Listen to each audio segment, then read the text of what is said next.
Hello students, welcome back to my channel SQL mathematics students. हम पढ़ रहे हैं होमोजीनियस फ्रेडलम इंटीग्रल इक्वेशन।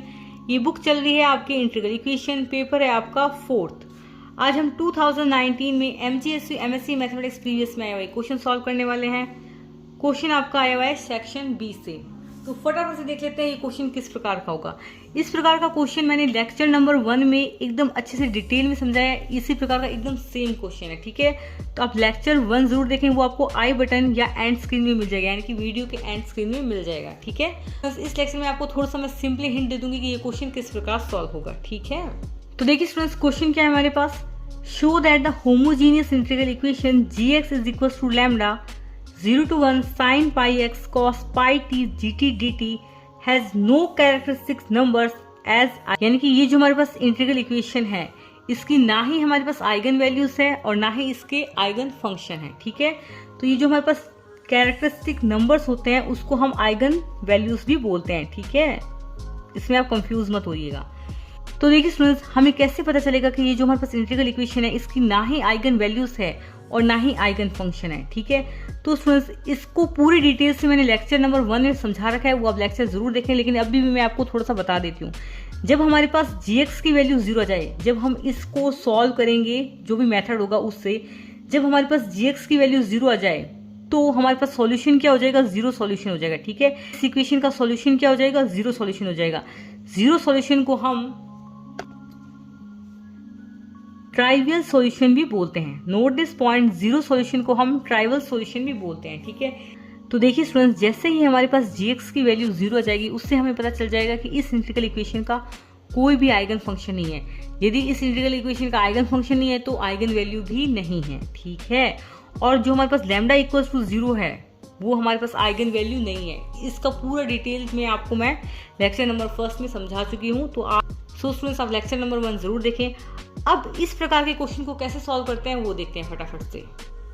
तो देखिए स्टूडेंट्स, ये है हमारे पास integral equation gx is equal to lambda 0 to 1 sin pi x cos pi t gt dt। ये हमारे पास इंटीग्रेशन है with respect to t। Note this point, ये इंटीग्रेशन है हमारे पास विद रिस्पेक्ट टू t। तो यहाँ पर हमारे पास कांस्टेंट क्या है, sin pi x।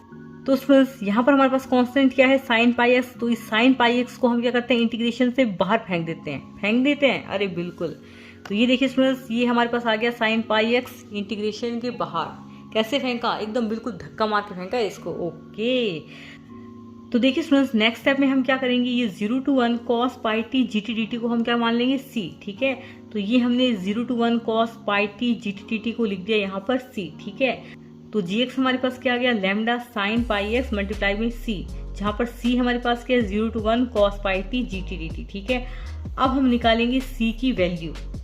तो चलिए, तो यहाँ पर स्टूडेंट्स हमारे पास आ रहा है यहाँ पर gt।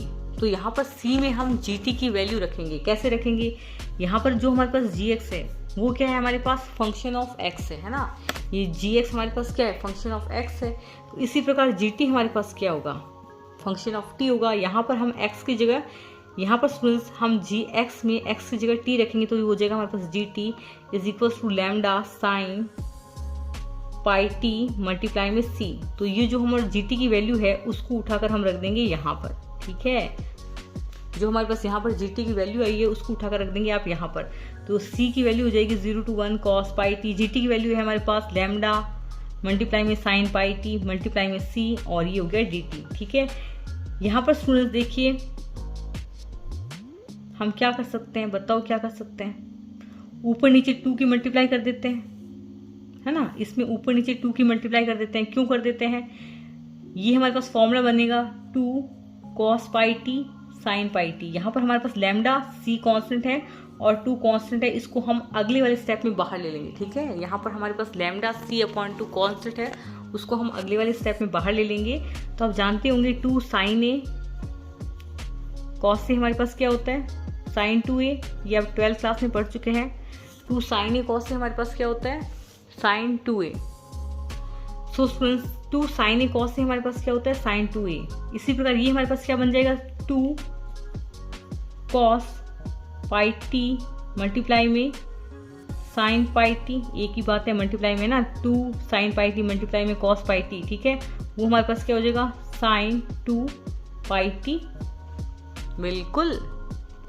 तो देखिए स्टूडेंट्स, लैम्डा सी अपॉन टू हमारे पास कांस्टेंट था, इसको हमने बाहर ले लिया, और 2 साइन पाई टी मल्टीप्लाई में कॉस पाई टी की वैल्यू हमारे पास क्या हो गई, साइन 2 पाई टी। ठीक है, अब हम करेंगे क्या, इंटीग्रेशन। यदि आपको इंटीग्रेशन करना नहीं आता या आपको इंटीग्रेशन के फॉर्मूले बिल्कुल याद नहीं है तो आप मुझे कमेंट बॉक्स में लिख दीजिएगा, मैडम इंटीग्रेशन के सारे फॉर्मूले का एक लेक्चर बना दो, तो मैं लेक्चर बना दूंगी इंटीग्रेशन के सारे फॉर्मूलों का, क्योंकि इंटीग्रल इक्वेशन में आपको इंटीग्रेशन के काफ़ी फॉर्मूलों की ज़रूरत पड़ेगी। ठीक है, तो बेसिक फॉर्मूले आपको आने चाहिए। ठीक है, अब हम क्या करेंगे, इसका इंटीग्रेशन करेंगे। अब हम करेंगे इंटीग्रेशन साइन 2 पाई टी का। ठीक है, अब हम इंटीग्रेशन करेंगे साइन 2 पाई टी का।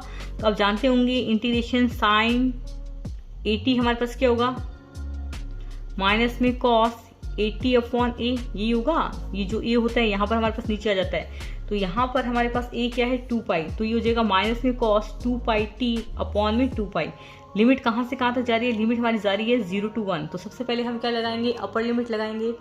क्या लगाएंगे, अपर लिमिट लगाएंगे, यानी कि हम टी की जगह क्या रखेंगे, 1। क्या रखेंगे, टी की जगह 1।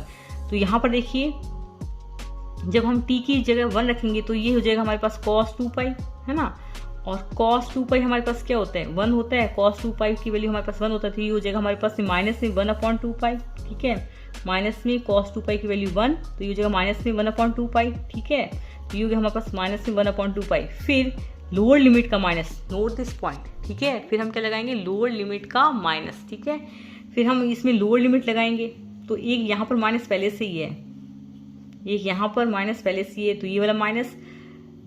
अब हम t की जगह 0 रखेंगे, तो ये हो जाएगा cos 0। cos 0 हमारे पास क्या होता है, cos 0 हमारे पास क्या होता है, 1। तो ये हो जाएगा माइनस में 1 अपॉन 2 पाई, ये हो जाएगा हमारे पास माइनस में 1 अपॉन 2 पाई, तो ये हो जाएगा हमारे पास माइनस में 1 अपॉन 2 पाई प्लस में 1 अपॉन 2 पाई। ठीक है, इस प्रकार ये हुआ माइनस में 1 अपॉन 2 पाई प्लस में 1 अपॉन 2 पाई। ठीक है, कंफ्यूज मत होना, मैंने बिल्कुल आपको प्रॉपर तरीके से बता दिया है।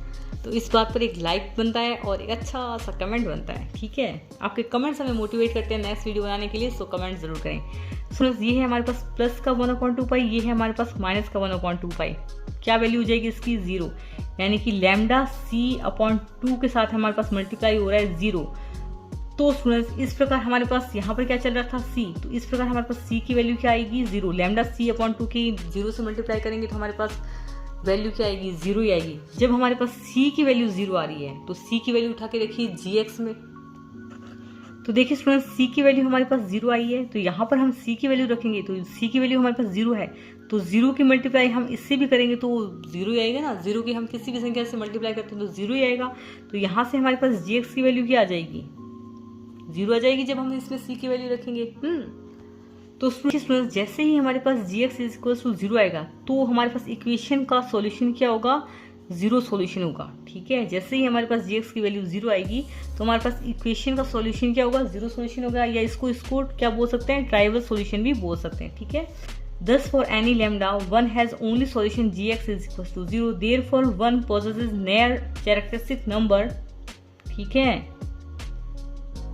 और आइगन फंक्शन, यानी कि जो हमारे पास इक्वेशन फर्स्ट है उसके ना ही हमारे पास आइगन वैल्यूज है, ना ही हमारे पास उसके आइगन फंक्शन है, क्योंकि हमारे पास gx की वैल्यू क्या आ गई, 0 आ गई। ठीक है, यानी कि जो हमारे पास इक्वेशन फर्स्ट है उसके ना ही हमारे पास आइगन वैल्यूज है, ना ही हमारे पास उसके आइगन फंक्शन है, क्योंकि हमारे पास उस इंटीग्रल इक्वेशन का सॉल्यूशन 0 सॉल्यूशन या ट्राइवल सॉल्यूशन आ चुका है। तो जब हमारे पास इक्वेशन का 0 सॉल्यूशन आ जाता है तो उस इक्वेशन यानी उस इंटीग्रल इक्वेशन के हमारे पास ना ही आइगन वैल्यूज होते हैं, ना ही आइगन फंक्शन होते हैं।